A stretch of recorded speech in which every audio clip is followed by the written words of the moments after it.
Welcome to Kettlebells and Mocktails. I'm your host, John, with my girl, Nikki. Nikki, how are you? Why are we kettlebells and mocktails? Somebody gave me that term because this is not sponsored, by the way, by anyone, but Sammy will love this. So I'm Athletic Brewing Company. We all have it. Cheers. Wait, should I go get one out of the fridge? I have a few in the fridge. I was at the grocery store and I'd seen a post that Sammy did drinking one of these with an IPA, and I love IPAs. And I'm like, all right, it's going to be crap, but I'm going to try it because Sammy's coming on the show. And then I drank one. And I'm like, holy shit, this is delicious. It is They're actually so good. really good. Oh, they are so good. I have a friend who her husband is sober. Sunset Stoke. Which one is that?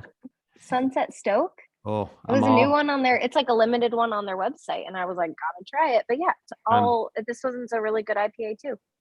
I'm all in. I have a coworker I work with whose husband is sober, and so they drink this, and I had no idea.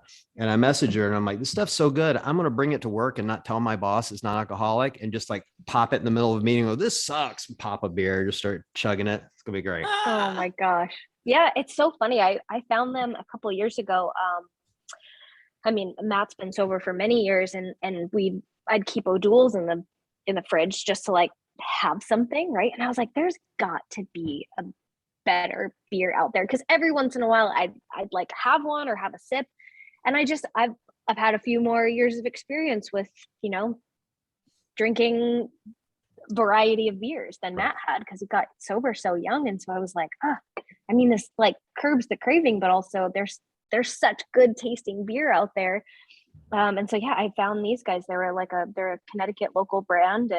And we're actually going down there to do like a brewery tour in a couple of weeks, which I'm super pumped about. You mean you're going to drive straight through Rhode Island? We are going to drive straight through Rhode Island. Oh, you know come snuggle the baby. Oh my gosh. Hey guys, listen, we got a pit stop because I've got a baby to snuggle. There you go. I'm available for all of that. Well, I'll definitely let you know when we're driving down. You should. I got into them when I was pregnant, because not being able, when you like to crack a beer at night or, on the weekends or whatever, look, one of them is magically floating into the room right now from behind the, whoa. Wow, magic you, beer. Joanna. I love Joanna Gaines. No, when you're used to like just like cracking a cold one, or for me it was like with food. I loved like I wanted to have like pizza and beer. You know what I mean? Like I wanted to have like that combo. So I got into some non-alcoholic options when I was pregnant, and there really is not a lot out there, like you said. And so the Athletic is that, and then Sam Adams came out with like a hazy kind of like non-alcoholic summer beer, and those are the only two that I really liked. I've had I think it was like Lagunitas a couple years ago had like it was basically a sparkling water, but it was a hoppy, I think it was called. Yep, it was like hop water or something like that. Hop water, yeah, something like that, where it was like, oh, and that's another one. There's where it's like a tea, but it's hoppy tea, and that one is like a sparkling hop. But yeah, I just remember drinking that, and it was 0 calories, like it was just sparkling water, but it was hoppy. I was like, oh, this is really good. And when he said that he liked that, I was like, oh, we've got to find you like a good IPA beer then. So yeah, these are, and I mean, they've got like I think it's super cool. They've got like their core ones, and then they always come out with, I feel like every other month or every month they're coming out with like, oh, a new pilot, I was going to say pilots like style, but it's a drink, like a beverage, a new flavor. So yeah, it's super cool. I like the cervezas, the play on like a Corona or like a Mexican light beer. Yeah, exactly. Yeah, those are my favorites. I know. I do a lot of cooking with them too. It's nice, like beer breads, or I made one of my favorites, super simple, is like shrimp. It's like shrimp and garlic and a couple spices, and then you just like put the hot cast iron with the shrimp, and then you just pour a beer in there, and it just sizzles and kind of like glazes the pan, and then it's just like beer cooked shrimp. It's so good and super simple. What? It's on my website. Can we talk about it? Can we talk about the cooking, please? Because I mean, obviously, like we know you, and John and I love you and everything that you are outside of just your cooking, of course. But I know that is like a big part of your life lately because you have a book coming out. Love it. Yes, I Love can't it. believe it. On out. Oh my gosh. I know, it's super cool. I actually started cooking back through it. I mean, this was like, I wrote this in 2020, which is so crazy. But what is time? So, also, that feels like 5 seconds ago. I know. So crazy. And I genuinely like wrote it in 2020, photographed it, and then I think by the time I was done with the project, I was like, okay, I just need a little bit of space, right? And Matt and I laughed because it was like every time, I just didn't know. I've never published a book, cookbook, or anything. So it would be, every time I'd be like, okay, let's celebrate. I just handed in the last, manuscript or whatever. And we'd be like, woo, cheers. And then something would come back a month later and they're like, hey, we really need you to look through these edits. And like, okay. Or, hey, we've got to, update some of these photos. Okay. So I'll take some new shots of, this, whatever.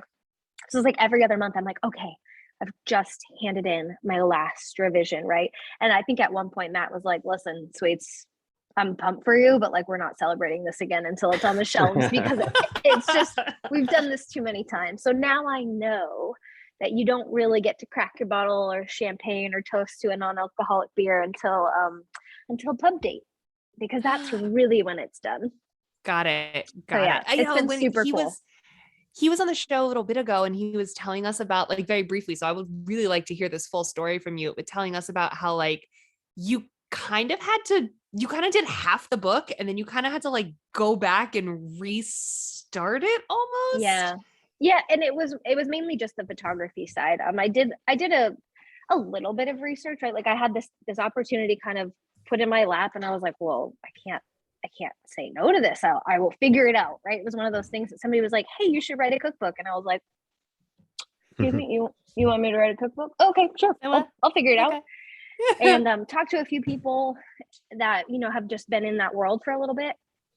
And a lot of them were like, oh, you really should hire a food stylist and a photographer. And I was like, oh, okay. And so I started looking around, and even somebody who had reached out to me super sweetly and was like, I'm such a big fan, I would love to like help with some photography. I had a call with her and I kind of learned, I was like, oh, so are you going to come here or do I go to you? And she was like, oh, no, you just send me the recipes and I'll just cook them and photograph them. And I was kind of like, so I'm not involved at all. And then I just didn't like that. And it was super expensive. And I was just like, I think I could just figure it out. Right.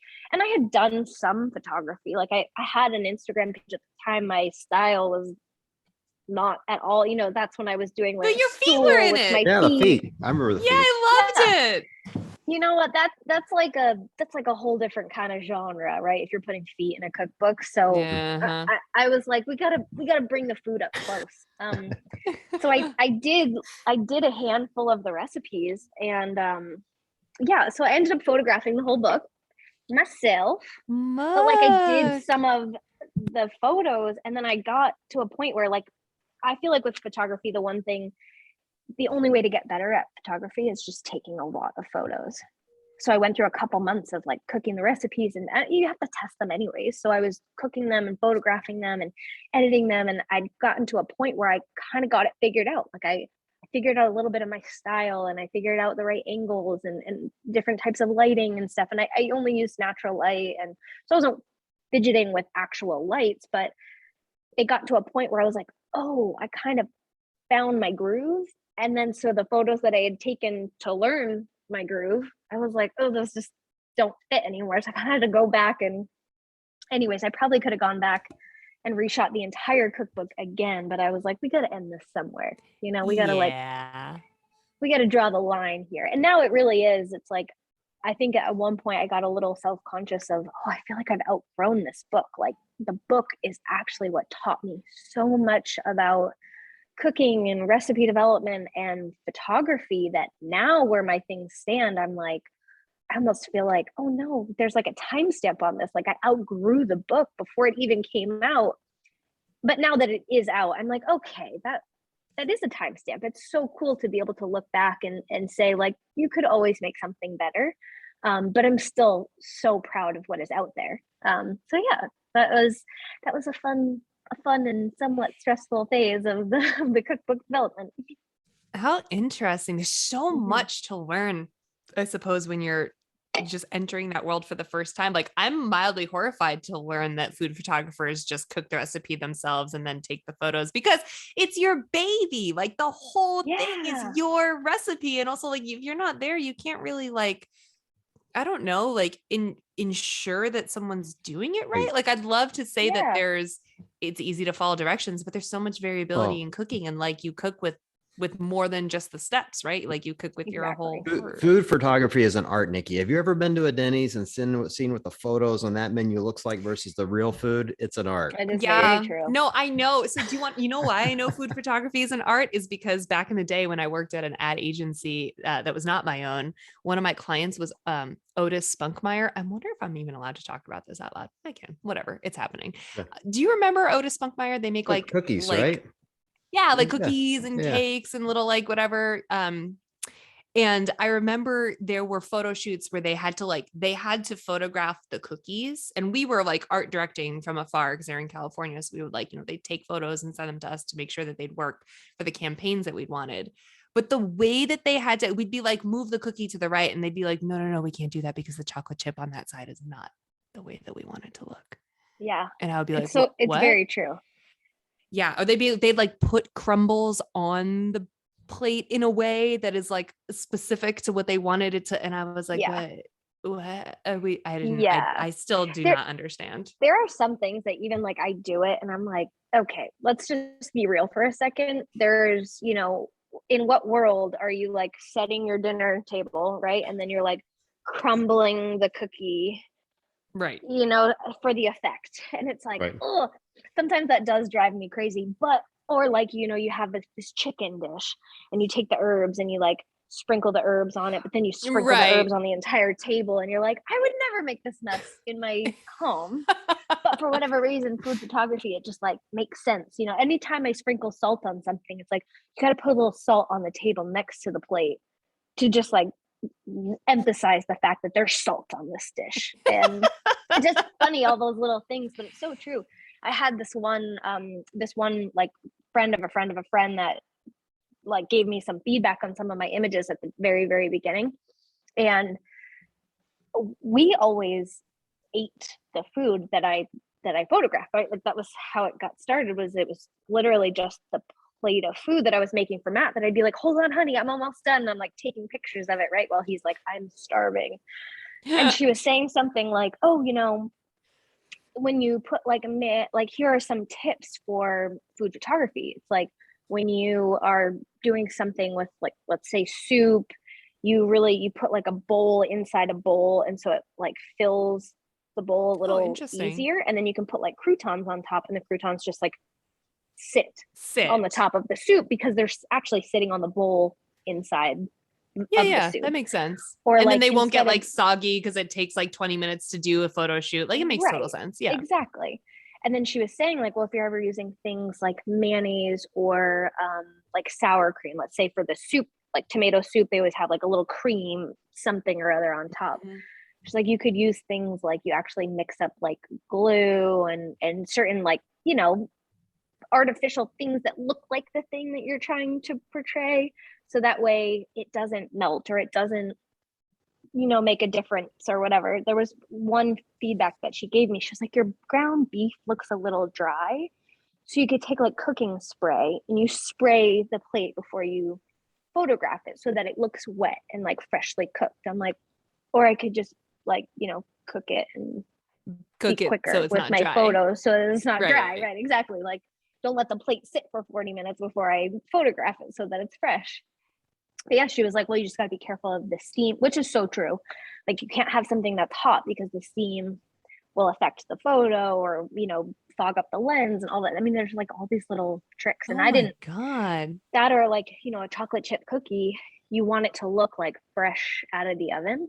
Well, sometimes, you're fussing with it and laying it out all differently. So you have a hair dryer so that you can like blow dry the cookies to like melt the little chocolate puddles again. And, there's all these little tips and tricks. I'd never last, especially with cookies around. I'm just like, no, we're eating it. We're done. Yeah. Oh yeah. Everybody was laughing, you know, the whole like COVID-15, like, you know, everyone's locked up in their homes and not going to the gym or whatever. And for me, it was just the cookbook 15. I was like, oh, I've made this cheesecake 9 times just to get the recipe right. Like Matt was eventually like, you have to stop testing this recipe. Like if there's cheesecake in the house, I will eat it. So I bought these like clamshell containers off Amazon, and essentially anytime I was doing cookbook, so I was doing like 5 recipes a day to test them and photograph them at various times. And I would just like clamshell all this food and have it on the island, and then like leave it at neighbors' houses and just be like, take the food. Like we're stuffed. And also we can't eat any more cheesecake. So thankfully I had some people around that were happy to take the leftovers. I'm jealous I was not a neighbor at that time. I would have join taken the cheesecake. club. Dang. You ever want to just ship any recipes down here? Like happy to be a taste tester for you. Perfect. I'm a bottomless pit, especially. I don't know when. I mean, I've always been a bottomless pit, but I feel like with breastfeeding, especially, I'm just kind of like, the limit does not exist to the amount of food I can shovel in here right now. I'm just saying, if you want to write a book that's called Feeding the Podcasters, we're fine with it. Totally fine with it. You're available? Yeah. I'm in. If you want to do Feeding the Braziers ever, I'm just saying. That's a good sequel. Nice ring to it. Yeah. If you would like to feed Matt Brazier, he's available. I got him for you. Totally. We don't even would really be have to change the marketing all that much, you know, just slight adjustments. Very simple edits. Yeah, yes, exactly. And he will eat he can't. Well, that would be actually very, very challenging because he doesn't do dairy. So the cheesecakes would actually not fly in our house either, but bummer. Yeah, well, we could, I mean, they have alternatives to that, you know, cashew cream. Cheesecake. I know. I gotta get very creative with like nut cheeses, and he hates when I say that. I'm like, honey, I got you some nut cheese. He's like, can you not call it that? Can you call it anything other than that, please? I'm like, faux cheese. Cashew cheese. Yeah. Well, they're not terrible. I've had some. No, they're fine. You're just gross when they sound like you're eating dick cheese. Just say that. Yeah, nut cheese. Sorry, John. What were you gonna say? I bought some almond milk the other night that was called nut juice, and I felt the same way about it. I'm like, no, it's too much. It's too much. Bold marketing. I know. My goodness. I couldn't do it. What I was going to say though is I'm excited to try your some of your recipes, Sammy. I have not eaten in like 90 days, so I have not. Right. It is absolutely right. Eaten? Oh, I went on a nutrition plan. RPing. Yes. How's that going? It's great. I've got abs now. I'm at my goal weight. I lost 24 pounds in 90 days. Holy smokes. Good for you. Yeah, but every female listener is like, God damn it, F off. Every female listener is like, I could diet for 90 days, and if I lost 7 pounds, we'd be like, woohoo! You know, no, but feeding the Woolies is like chicken and rice every day, and it sucks. I know, yeah. So I'm very excited. Which is great. Yeah, look, I want to make some cheesecake or just some healthy little meals for myself. Yeah. You know? I think the nice thing about stuff like that, like I've done a lot of the things, right? Like I've done RP before. And I actually really liked RP. I saw some great results. I thought it was complicated I shouldn't say complicated. It was a lot to start. As is anything, right? You do Whole30 and you're like, all of a sudden, I can't have anything in my fridge, right? Or throw everything out because, you know, none of it complies. Anything at the start feels super overwhelming. And then you get into the flow and you're like, you know, now I'm sure you just know. You wake up and you're like, all right, I'm going to work out first. I got to eat this. And then as soon as I'm done working out, eat. I kind of liked the fact that it was super scheduled like that. Same. I've always struggled with following anything in that regard, just because of our travel schedule. It's like you were always on this, like, I'm super good for 3 weeks and then I'm on the road for 2. And I personally always felt like I was always saying, I can't wait to get back in routine. Whereas it's like, if you don't have a routine, there's nothing to get back into. That's just like the calm I'm feeling in my life right now of like, I got nothing to get back to. So I don't ever feel this pressure right now of like, I got to get back in routine. But I do appreciate those. Right now, you're blowing up my diet, to be honest, because you got me into hard work pays off training. And now I don't know how much to eat to keep up with all the lifting. It is so much lifting. And I like, you should probably be eating a lot more. yeah, I figured that out when I came out of the gym today, and I'm like, I think I'm going to eat everything in my fridge right this second. I'm so hungry. Like, do you consider those, like, have you been doing the hard days, light days? Because at least from what I remember about RP is they kind of had like, you could decide, hey, if I'm training 90 plus minutes, I follow this. If I'm training, 30 minutes. well, so they do still have that, but John's working with a coach. Yeah. And look, I've been in this 90-day zone of like kind of eating the same thing and doing my own programming. And so I've had it, I got the routine going so well that I knew exactly how much I needed to fuel those workouts. Well, now that I've been doing Heart Rate Pays Off for, arguably 2 weeks, I'm kind of in the second week, and all of a sudden I'm like, I feel lightheaded. I'm not hungry. I am not eating enough. Yeah, it's just, I'm just not used to doing that volume of lifting. It's just different for me, right. And if you're at 90 days, are you in a cut phase right now? Well, I'm done now. I'm in maintenance phase at this point. Yeah. So now I just need to figure out the, kind of the difference in what my body needs versus what I was doing athletically and what I am doing now, which is a much different skill set for me. So I'm tweaking it a little. Your maintenance is probably back to a more of like where you started, just to like prime your body, mainly just because of what you've now increased in activity. Yeah. And it's quite an increase. Thank you very much. Probably mostly carbs, which is exciting. I know. Yeah, I get a lot of carbs. Carbs are great. I love them. How many carbs a day do you get? Well, every meal is like 35 to 40. So you eat 5 meals. So, a few hundred. I mean, and I think I can probably start to kick that up some. I mean, I guess I like any other training, like I'm super analytical, which is why I love this training, by the way, because it does all the math for me and I don't have to do the math, which is great. Isn't that the coolest? It's so good. So good. Like finally, I don't have to sit there and figure out percentages. It's funny the amount of people that want the percentages back, which in the end, it's also like people have been doing the math to figure out their percentages for so long that there's, a small percentage of people that want the percentages, that it's like, well, then you can do the reverse math, because 99.9% of people are pumped that they don't have to do math anymore. We love it. I think it's super cool. And for those that haven't seen it, I mean, basically you put in your maxes, right? So I put in my maxes what? Did you lose me? Yes. You froze there for a second. Yeah. Okay. Yeah. I mean, basically, you put in your maxes for your lifts, and then it calculates your percentages for whatever lifts you're doing. So today it was overhead squats and snatches, and it gives you a rep scheme, 2x3, 1x3, 1x8, whatever it is, and you do it, and it's a lot of squatting. It's a lot of squatting for an old guy. The first phase, I know that I want to say, so they're programmed on like 12-week cycles, which isn't necessarily like consumer member facing information. They'll give you the inside scoop. They're on like 12-week cycles, and I believe the first cycle is very squat heavy. The second cycle focuses a little bit more on deadlifting, and so that way that they're, you're doing everything, right? Like you're snatching, you're deadlifting on, whatever day your deadlift day lines up. So it's not like you're not doing any of those things, but the primary focus is squatting, as you're seeing. Well, the whole point to that is that every time I'm in there doing it, I'm cursing you because you were the one that reached out to us through Hard Work Pays Off.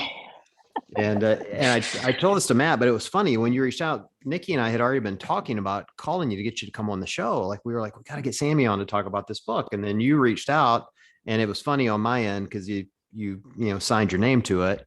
And I'm so dumb. I'm like, I wonder if this is the Sammy. Like, I don't know how many Sammys you guys have. Yeah. I don't know.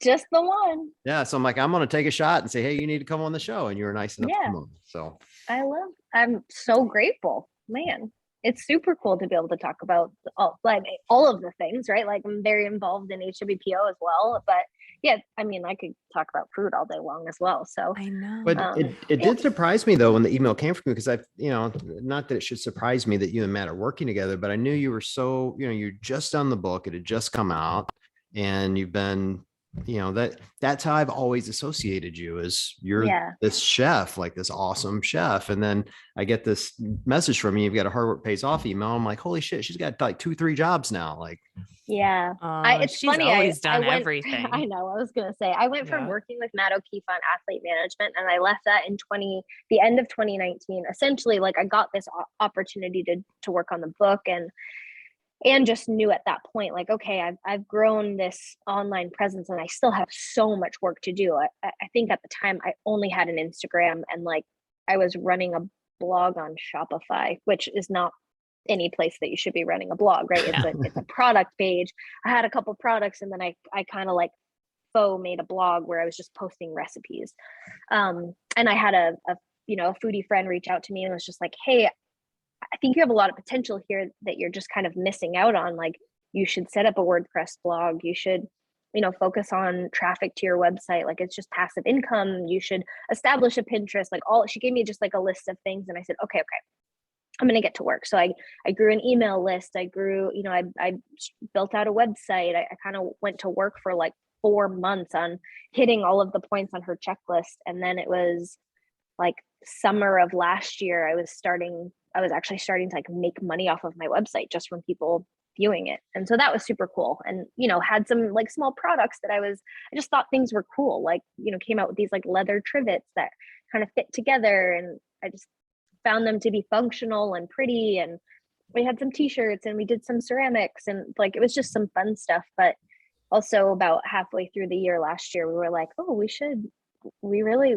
like this training piece is a big component, and we're starting to realize that we want to be more involved and that there's so much more that we could be doing here. And so I started running our social media page for that, and we started building out a team for content. And then then the app opportunity came up, and then I started working on the app. And I actually haven't really done much for Feeding the Frasers in a couple months, and we're working so that I can get back to that. But it's like there's seasons of life where it's hard to not work on the family business when, I'm sitting at my desk right now and my kitchen's right over there. And, when you work from home and you work for yourself, it's like, there's always work that can be done. So why not just dig in and get it done? Oh, friggin' amen. Ain't that the truth? I like, that is like I cannot get away from, like, I'm at my desk all day long working. We get up and go to the gym. And then like on the way home, I'm like, oh, I really need to work a little bit more tonight. And like Matt looks over at me and he's like, yeah. And you say that every night. Like, every I know. Night. Every night. I'm listening. I just not turned on the oven and I smell something. So I'm just going to check that real quick. Go check. Please go check. I had a like sheet of pancakes in there last night from when everyone was at the house, and it smells like pancakes. So I'm thinking that there's some pancakes at the bottom of the oven. I'm just saying, if Matt burns the house down, it makes for a great show for us. That's all I'm saying. Who let Matt near the oven? That's my question. There's one person in that house who needs to be cooking. I'm actually okay, we're good. There was like a little pancake crumb at the bottom of the oven that was just, I was like, it smells like pancakes. And I know he's not making pancakes. I'm actually very proud of him with like all of the things going on with the app and, managing all of the many things. With our recent launch, there was one day where I was just like, I'm just like tied to my desk, and I look over at him and I was like, I'm so sorry. I haven't cooked anything in like a week. Right. And he was like, it's okay. What can I order for us? And like, what can I, and now, and then when I left, so myself and a handful of our team members, we all went down to Boston for our, for launch week, so that we could all just sit around one table. And I just said like, hey, listen, we just can't do it at our house. Cause if we're at our house, then I'm hosting and working, and I can't. Yeah, I was like, I need neutral territory. And so I left, and I was down in Boston for like 7 or 8 days, and I called Matt. We had a huge pizza party the night before I left, because it was the end of the open and Matt's family was here. We had 2 other guests in town. We invited the gym owners over that let us do the open at their gym. So we had like 15 people here. I'm sitting here like answering customer service emails while everyone is like pizza partying in the kitchen. And I left, and there were like 3 pizzas left over from that night. And so I called Matt a couple days later, And I was like, how are you doing? He's like, I'm good. I just finished the pizza. And I was like, you've been eating the leftover pizza the last 3 days? And he's like, yep, we're good. And I was like, have you eaten anything else? And he was like, excuse me? Have I, yeah. And I was like, oh my gosh, you haven't eaten anything. We gone to the store. And he was like, the store? No, I haven't gone to the store. So I thank God for Instacart, right? Like I Instacarted like sandwich stuff. He makes a bomb sandwich. He can handle sandwiches. And then I got these like chicken wrapped something, bacon wrapped chicken things from Costco. So he's crushing it. Like right now, he's, I'm on a podcast. I've been working all day. I haven't had time to cook dinner. I leave tomorrow again. So I got him those bacon wrapped chicken things, and he knows how to put them in the oven. He's good to go. Love it. This must be a Matt Azier thing, because whenever I leave for anything like, regionals or sanctionals, whatever, over the years, I'd be gone for 3 to 4 days at a time. And Matt does the same exact thing every time I leave. He goes to Trader Joe's. Okay. That's a bonus. Yeah. Goes to Trader Joe's. He gets himself fish sticks. Oh. Okay. Yes, it's his favorite thing. And I love that in like what he calls like bachelor food, like frozen deliciousness from Trader Joe's. But it's always, there's got to be fish sticks, and there's probably like 1 or 2 other things. And that's all he will eat while I'm gone. I mean, I'll eat anything out of that store. I'm not going to turn my nose up to of course, in Trader Joe's. But it's like the exact same thing as like I leave on a Thursday, because the events are over the weekend, and he like drops me off at TF Green and buzzes on over to Trader Joe's and gets his bachelor food, and he eats it by the time I get back, he's like, oh, thank God, the fish sticks are gone. Oh my gosh, thank goodness. Oh my God. But in fairness, like, cause I get it. I totally get it. And starting something from scratch is like, it just takes up all of your time and your brain space. And it's like, it's hard to like step away from it, especially with the weird years we've had and being in your house, and there is no separation between like home and work and life. I have not run my dishwasher or my laundry, like my laundry machine, listen to me, my washing machine in like 2 years, like since I started my home business and have been pouring myself into this. Yeah. People picking up the slack elsewhere. So it's like, which is you great, gotta divide, right? It is. You got to divide and conquer, you got to Instacart and eat pizza and figure it out. It's actually been great the last couple of days. So we had the Buttery Bros in town for quarterfinals, and Mal and Jake, and we had 2 of our photographers, and O'Keefe was here. So, I mean, it's incredible. Like the house just becomes like the zone, which I love, right? Like it's kind of like, I imagine, John, maybe this is for you, like you have kids, and you want your kids to bring you around, and you want your kids to bring their friends over. You want to be the house that everyone wants to hang out. Yes. And I love that. Of course. It is totally exhausting and totally overwhelming, but I'm like, I love that everyone wants to hang out at my house. Yes. And so then I was like, you know what? This is also work, in the sense that like, maybe I'm not on my emails, but I'm cooking for 15 people. Yeah. And I haven't been able to do that in a really long time with just what is taking my attention. And so I'm like, oh, this is amazing. So I opened up the cookbook, and I was like, what better time to cook through some of these old recipes than when you have a ton of people over. And so it was so fun. I mean, like I spent all day on Thursday just like cooking in preparation for the fact that there's going to be people here. And then I also genuinely forgot like how much these people eat, because then by Friday I was like, oh my God, I need more food. I was like, oops. I didn't figure that one out, right? But yeah, every Friday we do burger nights, and so we had a couple friends come over that are in town. It was basically just like, I need a day or an evening a week that I get to like see some of my friends, because even if there's people in town, right? Like the more the merrier. Hey, can you bring a pasta salad? Hey, can you bring some drinks? Hey, can you bring some chips? Like everybody always brings something. And so, yeah, I want to say on Friday night, we had like 20 people or 22 people over for like burgers. And it's just, you load up the grill, you bring the burgers in, and it's super fun. So yeah, I definitely miss like my days being consumed with kitchen and cooking, and we'll get back to that. But yeah, right now it's just like, you got to grind. I do think that Heber and Mars are probably just like you guys, having like teens. It's probably exactly what that's like. So basically just your kids. They're probably not as well behaved as my teens, for whatever that's worth. They probably come right into your house and they're like, Sammy, where's the Sunny D? Right. I know. You know what? They are very great guests. We always have a blast. It's like, I think at one point over the weekend, I was like, okay, house rule, no backpacks on the table, and that was that was it, because everyone comes in and it was just like bags on the table and cameras and there's charger cords and there was just like stuff everywhere. And I was just like, all right, let's just put our bags on the floor. Okay. And they were like, yep, sure. Yep. You got it. We're good. Do you find after a weekend like that, you're completely and utterly exhausted? Like anytime I'm around other creative people, because I'm hyper creative, I am just wiped out. Yeah. And I get the real direct impression you're hyper creative like I am. And I know Heber and Mars, and I'm positive they are. Like, what's it do to you when you guys are all together?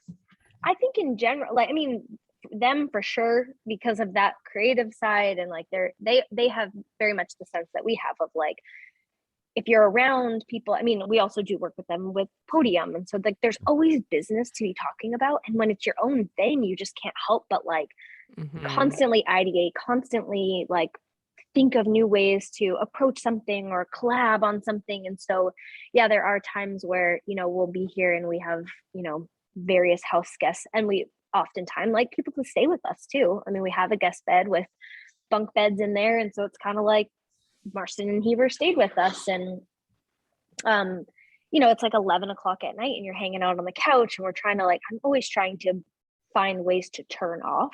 So it was like one of the nights, one of our Jake hadn't seen Good Will Hunting, and we were like, we have a movie night, Good Will Hunting. What? Like, we gotta watch it. I know. Yeah. Like, wait, isn't he from New England with us? Yeah, like, he's from Connecticut. Yeah. Yep. Yeah. So that's he goes, blasphemy. My God. I know. It came out and he goes, I've been hiding that one for a really long time around you guys, because I know how into Good Will Hunting you are. And so I was like, perfect. We're gonna have a movie night, thinking like, you put on the movie, everyone rallies around, hangs out on the couch, and like it promotes everyone to shut off. And mainly that's like, I need to shut off. Matt needs to shut off. Like, everyone needs to like decompress. And then the movie finishes and everyone gets kind of back into that, like, oh, you know what we should do tomorrow for like the intro of this, or like, oh, we should, while we're here, we should film some Podium stuff with Matt doing this, right? And it's like, guys, it's 11 o'clock at night. We need to table this for tomorrow, right? No more business. So we kind of have a rule of like, all right, no business talk past 10 p.m. Like, everyone needs some time to shut off. Yeah, we still have a couple people in town for work, like our photographer and videographer. We just, content. It's just the ever turning wheel of content. And so I had said to them earlier, like, we finished up in the gym doing some stuff, and I was like, you don't have to go home, but you can't stay here. Like, if you still have some work to do, you can go to your Airbnb and get it done, or go get some food. But like, everyone needs some time. I try to be good about that. Like, knowing that I have a hard time balancing myself, it's helpful to have other people around that you're leading, because it's like, if you can lead by example, then it helps you set proper boundaries, and it also encourages that they set proper boundaries. So we try, but yeah, those weekends are amazing and exhausting all at the same time. It sounds like your life hasn't really slowed down much, but I would love to know from you, like, I think we spend a lot of time asking the athletes, like, oh, you're retired, or you've transitioned to coaching or something. And we have a really good sense as a CrossFit community what it's like being an elite athlete when you're traveling every other weekend. And, for the last couple of years, it's been like competitions on opposite sides of the globe. And especially with you guys, because Matt is such a huge figure in our sport, it's more than just competitions. It's appearances, and it's sponsors things and whatever. So, but we don't have a chance oftentimes to talk to the partners or families of the athletes. And I would love to hear from you, just kind of like, what has happened in your life since, he's retired from competition, but you guys are still the busiest people in show business. How has your life kind of taken a turn in that sense in the last year or so? I mean, I think what's cool is a lot of what, like, myself and O'Keefe were doing on the, let's say, like, in the background for Matt. I don't think he really knew a lot of it, like, really? Things were getting done around him, but I think he, and the whole point, right, was that he was so television on what he was doing.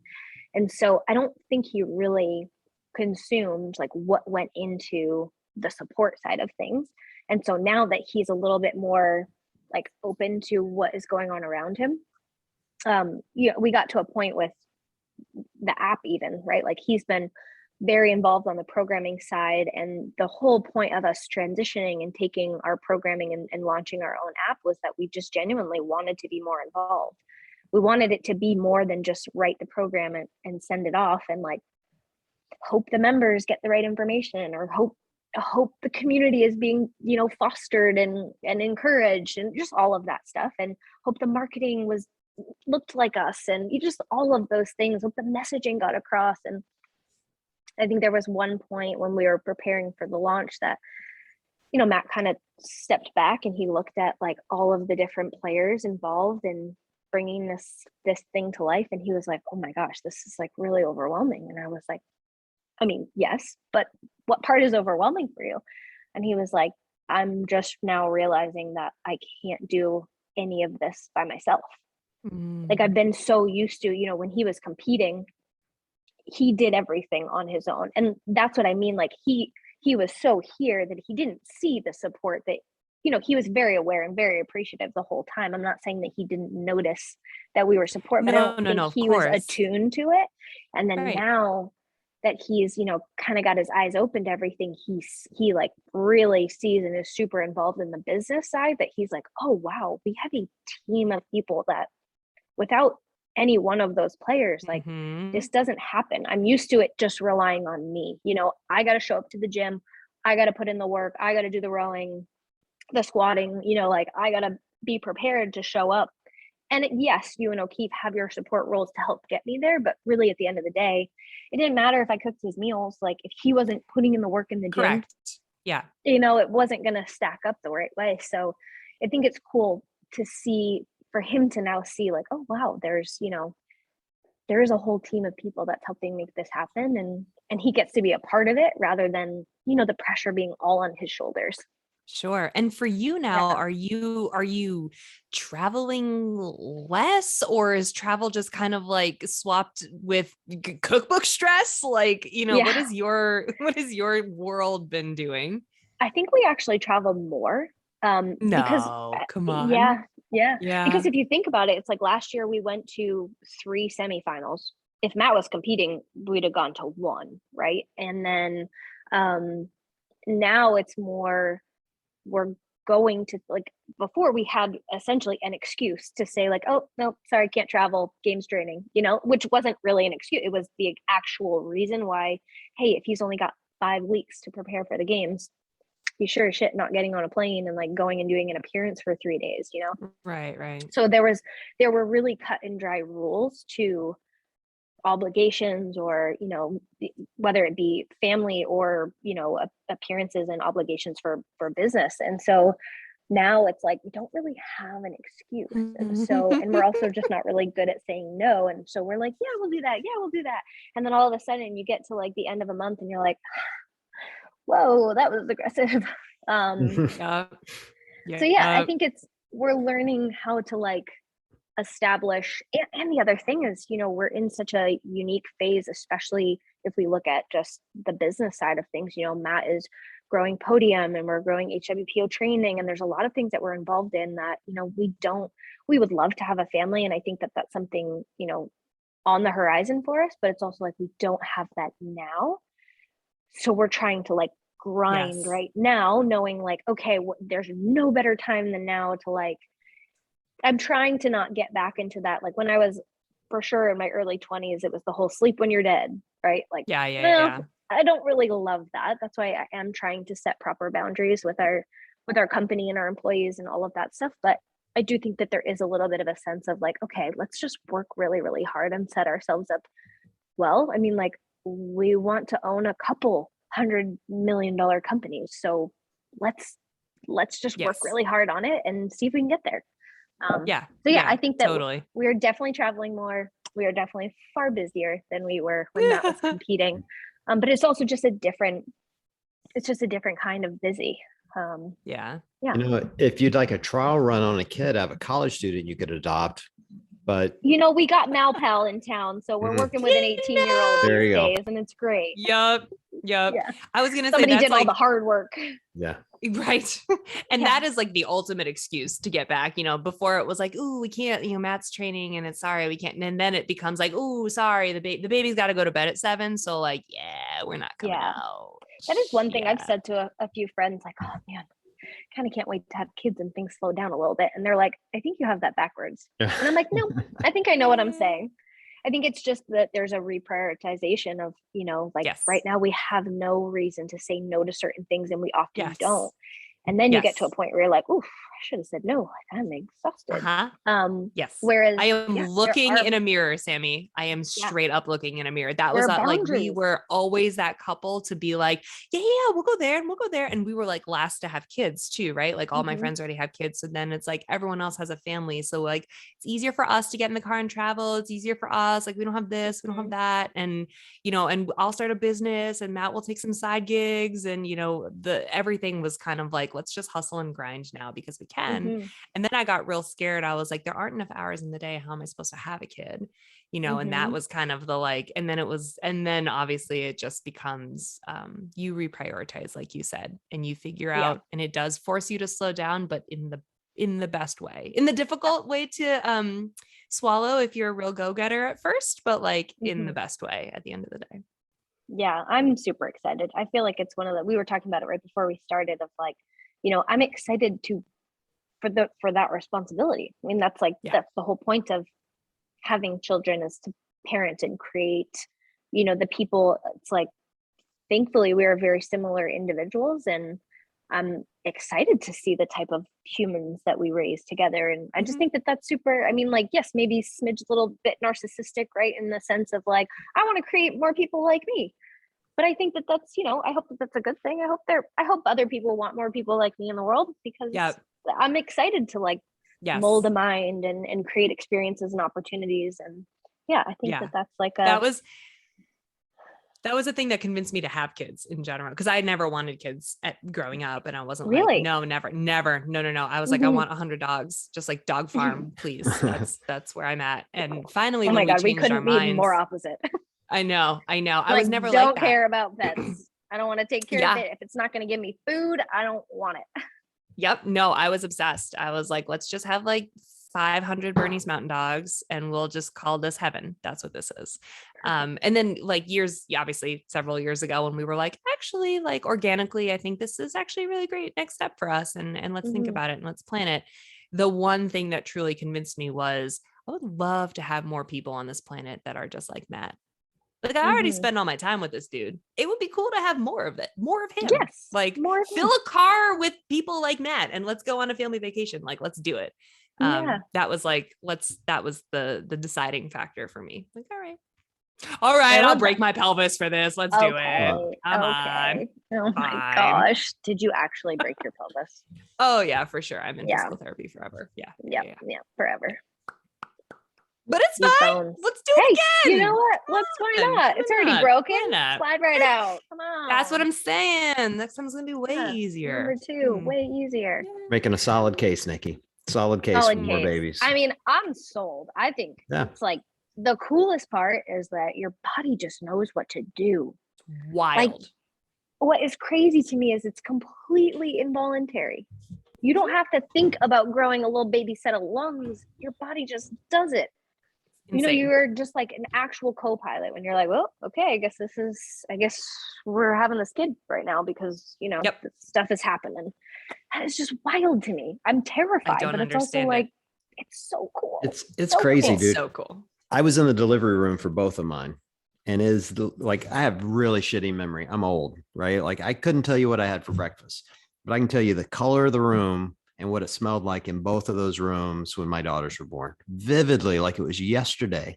And it is like, when they say the miracle of childbirth, like it's not an understatement because when you see it happen, you're like, holy shit, how is she not dying right now? Like, yes, how is she going to survive this? Like, you're really scared. Like, you're like, how is someone now gonna you're survive? really selling it, John. Well, but it is. Trauma. It's like, it's severe trauma, and then you see your kid take their first breath and it's like, you can't even like, I almost can't even put it in words without crying. Like, it's just, it's crazy. Even today, 20 years later, it's unreal. Oh, wild. I'm sold.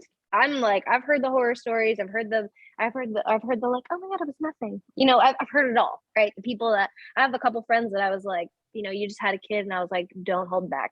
Tell me everything. Like, I just want to know. I'm fascinated by it. I think it's great. And it's like, I'm terrified to, I think the older you get, you know, like when I was younger, I was like, oh, I'm going to be married and have kids by 26. You know, you just have this like weird thing in your mind of like when it's going to work out. Right. And I'm like 33 now, and I'm like, oh, we should probably like start on that, figure that out, because I don't know, all of a sudden I realized, I'm like, oh my gosh, we're 33. We got to do this. But it's like, it is so incredible that, you know, before it was just like, kid was just like a cute little accessory you wore on your hip. Right. And now I'm like, do you understand the responsibility of raising a good human?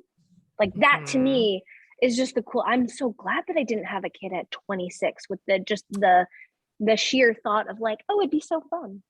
Now I'm like, oh, I'm very aware of the responsibility of the, you know, of the presence that is required, of the tenacity and the dedication, and, you know, the persistence of just like schedules and rules, and, you know, like, and they're all purposeful.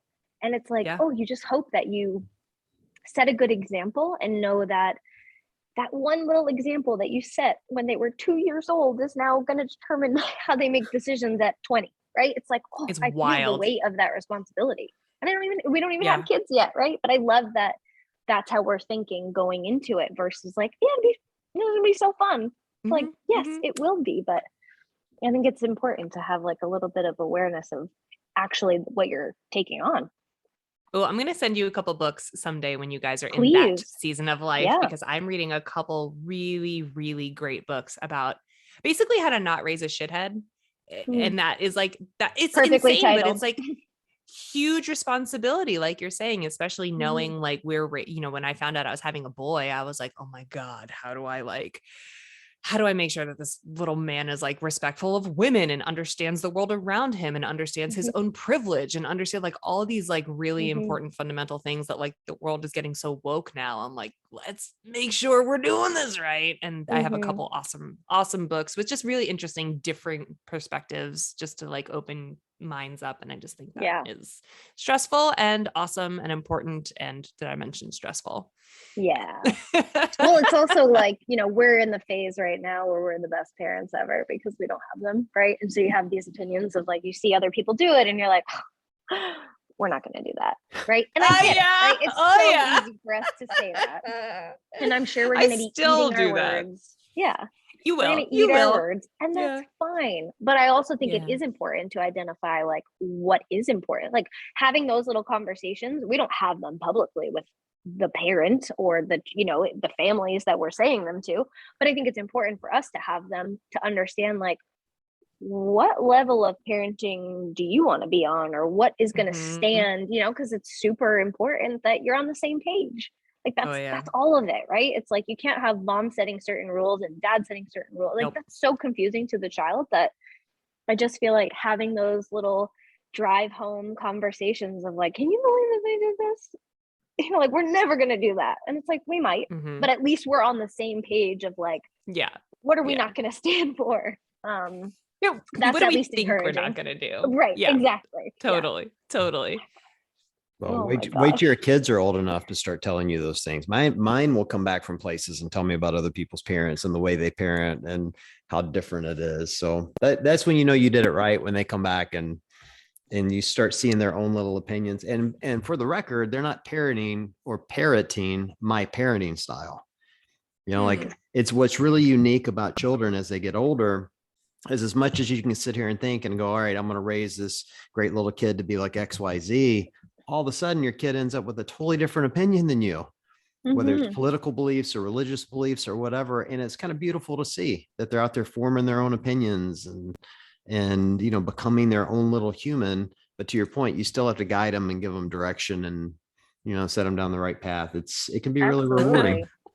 I need to get there. I need to get on that level because I am definitely still in the phase where like, oh, you will be the kind of kid I want you to be, and you will do what I tell you to do, and you will think what I want you to think because I made you. Okay. I made you. I broke my pelvis for you. My nipples are like 4 feet long because of you. You will do what I tell you to do. And I need to like, obviously someday when he's I think it's still a little raw for you. Yeah, a little bit. You're in the raw phase. You sound like you're still working through some of that. Yeah. Forever we'll be in therapy for this. But no, it is funny to think about like when that transition comes, right? Because already literally yesterday he said dada. And I had this moment where I totally teared up and I was like, where is my tiny little baby who like has a gummy little smile and doesn't have teeth yet and doesn't say words yet? Like, I can't believe we're already entering this kind of next phase, sort of next phase of baby, but still, you know. Right. Well, it's like Wild. I grew up I'm one of 5 kids. So I have 2 above me, I'm in the middle, and then 2 below me. And even like, you know, now as adults, I'm like, oh my gosh, we're so different. We're such different people. And, you know, we went in such different direction. I mean, we're all good people, but like, it's just funny to see that it's like we grew up in the same house with the same rules and the same parents. And the only difference is like, there's a 4-year gap between the 2 younger kids and us 3 older kids. And we're all like, you know, a year and a half apart. And then there's the 4-year gap. And then the 2 youngest are like a year and a half apart. And so the groups are close in age, but then there's the gap. And it was almost like you can tell the difference between the younger 2 and the older 2 in the terms of like new parents, very strict, you know. By the time they got to the other 2, they're like, all right, we've been doing this for like 10 years now. And certain things that we were super adamant about up here with this group, like, we're not that worried about. Like, you know, I remember going to bed when the sun was still up, right? And then I have got my younger siblings that they're like, you know, their bedtime is 9 o'clock. And I'm like, whoa, this did not fly when I was, you know, 6 years old or whatever it is. Right. And so it's funny, you see the differences there. But in terms of like, you know, we're just like different people. And it's so crazy to think that we grew up exactly the same and yet had such different trajectories. And it's crazy. Super cool. John's kids are like that. Well, they're polar opposites. It's hysterical. They're best friends. They're 2 years apart and they're best friends. But that's awesome. The older one is a gamer and got ADD and hates to study. And she's got blue hair and a total sweetheart. But, you know, she's just like me, kind of hyper creative. And then my younger one is like a Taylor Swift fan, which perfectly describes her. Sweet as the day is long, book nerd, just study, ready to go off to college, been driving since the second she could get her driver's license. You know, like they're like 2 wildly different kids and they're both terrific. You know? Isn't that amazing? Yeah, it's wild. My brother and I are also total opposites, complete opposites, and 9.5 years apart. Oh wow. Yeah. But then I think little things, and Sammy, you probably have this too with your siblings, like we're totally different people, but then like our mannerisms are exactly the same. Like on weird little levels, we're identical and we look identical. But then, you know, you look at our lifestyles or our choices or careers or whatever, and they're all just like, oh, you guys are you can get in the same house. Yeah, it is funny. Like when my siblings and I all get together, like I don't notice it much, and then I'll like see myself on camera. Like I just watched the Buttery Bros just put out their new episode of Quarterfinals Weekend. And I was like, oh, I lived it, but let's watch it. You know, let's see how it all came together. And I was like watching myself, and I'm like, oh my god, my sister laughs just like that. Like I don't hear my laugh when I laugh. I'm just laughing. But when I hear it played back, I'm like, oh my god, that sounded like my little sister. It was just funny how it just stands out to you differently. And where like you just have like those little familial things that only make sense when you're under the same roof, and then, you know, out in the wild, it's your thing. It doesn't, nobody else knows that it's a shared thing. I love how important family is to you guys. And I think that's something everyone's noticed about, you know, your relationship with Matt is what a great partnership you guys are. I actually should say thank you to you, by the way. At first, I don't know if you remember, I met you at Wadapalooza a couple of years ago. Nikki, I don't know if I've ever told you this, but I ran into Sammy and we were at the Buttery Bros tent. They were selling t-shirts and whatever. And someone's like, oh, there's Sammy. And they introduced me and I wasn't expecting it. And in light of the Oscars weekend, I'm now grateful you didn't smack me in the face, because I've made fun of Matt millions of times on memes. And looking back on it, I was like really nervous. I'm like, I hope she doesn't hate me, because I really love and respect Matt, but I make a lot of jokes at his expense, and you didn't slap me. So thank you. I didn't slap you. Yeah. You did not. Yeah. Not, you guys were so ahead of your time. It's so progressive. I know. So progressive. Oh my gosh. No, I mean, there are for sure some people that have maybe stepped over the line in that sense, and maybe you won't get a hug from me, but I'm a reasonable person. Everybody's got their. I've told everyone the story about how classy Matt is I'd made, like most top athletes, made a lot of jokes at their expense. And I was going to Rogue once and he was going to be there. And I made a joke that was some guy getting body slammed. And I go, this is Matt when he finally meets me in person. And he straight up DM'd me and goes, no, dude, I love your stuff. It's really funny. And I thought, all right, well, he's just being nice. And so I go and I'm like, I'll wait in line and meet him. And I was late. And as usual, there's like a line out the door. Yeah, huge line. Yeah. So I waited like a couple hours and he was done. And to his credit, like stayed and just walked the rope line and greeted every person, took photos with everyone. And then when he saw me, he recognized me and I like kind of gave him that eye and he's like, I know who you are. Come here, and took a photo with me. And I've never forgot that because I was like, this is a guy that could have big time the whole crowd and just left and no one would have batted an eye at it. Yeah. But instead he stuck around and then was nice enough to take a photo with me after 100 memes, it was just it was really impressive, but I was also impressed meeting you the first time and really grateful how I'm so generously nice you were. And you didn't slap me. So I didn't slap you. Yeah. I know. We got a good thing here, I know. Like, why would I do that? I feel like that's all I've seen today. That's super sweet to hear. I know. Yeah. I know. Pretty over it. Oh, it's man. Dominated my feed from the moment I woke up, and everyone and his brother wants to send it to me, wanting me to create something with it. I'm not going to do it.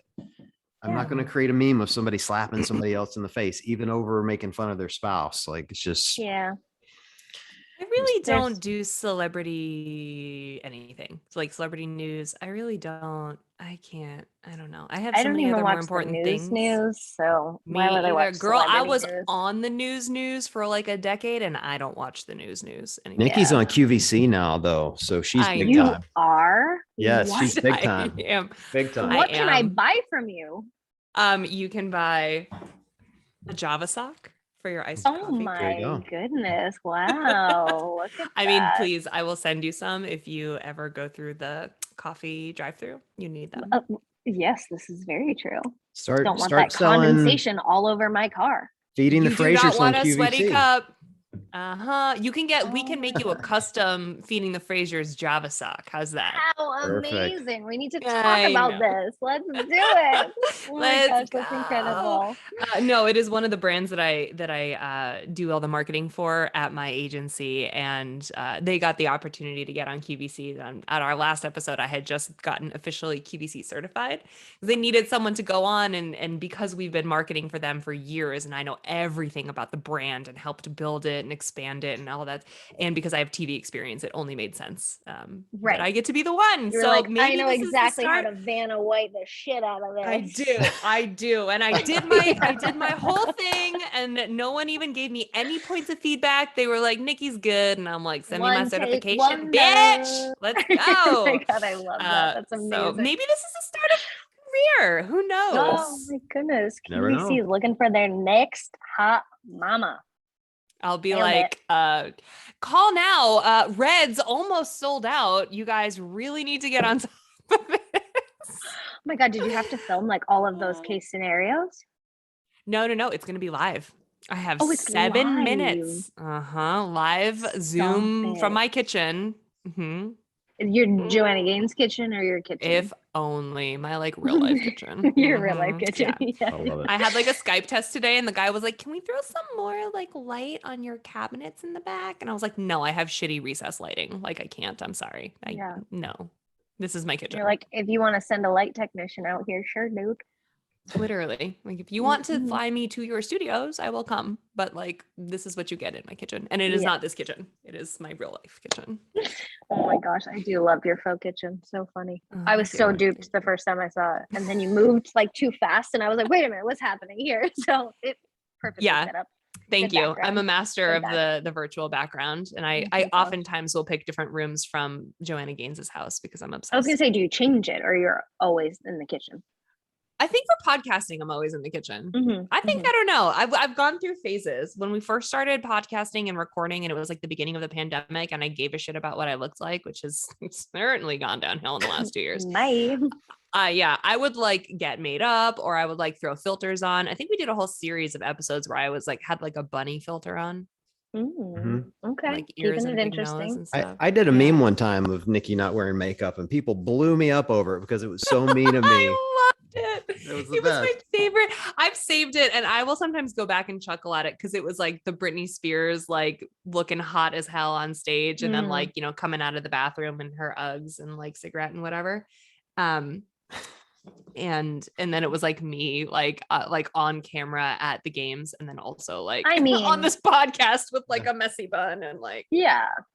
Especially when you're on TV, like I did theater as a kid, and stage makeup is an actual thing. Like you go oh yeah, over the top with makeup that when you actually see that person in person, you're like, oh, whoa, what you got going on there, right? It's like scary. Yeah.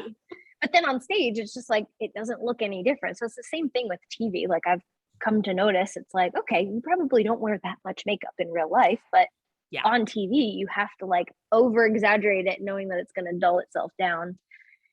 I'm with you. I get it. I mean, I don't wear makeup ever, but I get the purpose. Yeah. That's the other thing is like in the life of not wearing makeup. And then when you do put makeup on, people are like, whoa.